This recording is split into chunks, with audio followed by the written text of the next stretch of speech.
আজানের শব্দে জেগে ওঠে এমন অনেক দেশই ফুটবল বিশ্বকাপের প্রতিটা আসরই মাতায়। তবে 2026 বিশ্বকাপে ঘটতে যাচ্ছে এক নতুন ইতিহাস। এবারের বিশ্বকাপে অংশ নিচ্ছে রেকর্ড সংখ্যক মুসলিম অধ্যুষিত দেশ।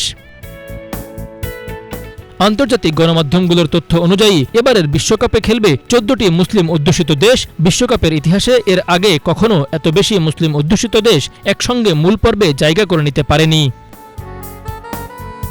সবচেয়ে বেশি প্রতিনিধিত্ব এসেছে এশিয়া ও আফ্রিকা মহাদেশ থেকে। এশিয়া থেকে বিশ্বকাপ খেলবে সৌদি আরব, কাতার, জর্ডান, ইরান, ইরাক এবং উজবেকিস্তান।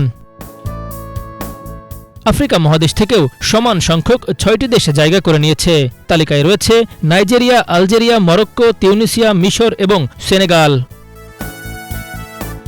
এদিকে ইউরোপ থেকে মুসলিম দেশের প্রতিনিধি হিসেবে রয়েছে তুরস্ক ও বসনিয়া হার্জেগোভিনা। তবে উত্তর ও দক্ষিণ আমেরিকা থেকে কোনো মুসলিম অধ্যুষিত দেশ বিশ্বকাপে জায়গা পায়নি। বিশ্লেষকদের মতে বিশ্বকাপে দলের সংখ্যা 32 থেকে বাড়িয়ে 48 করায় নতুন অনেক দেশের জন্য সুযোগ তৈরি হয়েছে। 2022 কাতার বিশ্বকাপে যেখানে মুসলিম অধ্যুষিত দেশের সংখ্যা ছিল মাত্র 6, সেখানে এবার তা বেড়ে হয়েছে 14, অর্থাৎ অংশগ্রহণকারী দলের প্রায় 30% মুসলিম অধ্যুষিত। এবারের আসরে দীর্ঘ অপেক্ষার অবসানও ঘটেছে কয়েকটি দেশের। 24 বছর পর বিশ্বকাপে ফিরেছে তুরস্ক, আর 4 দশক পর আবারও বিশ্বমঞ্চে দেখা যাবে ইরাককে।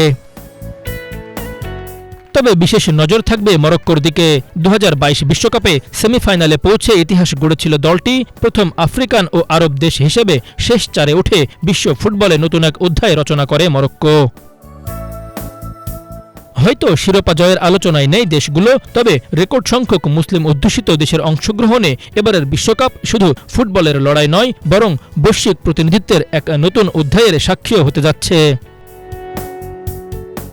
আখতারুজ্জামান, বাংলা ভিশন।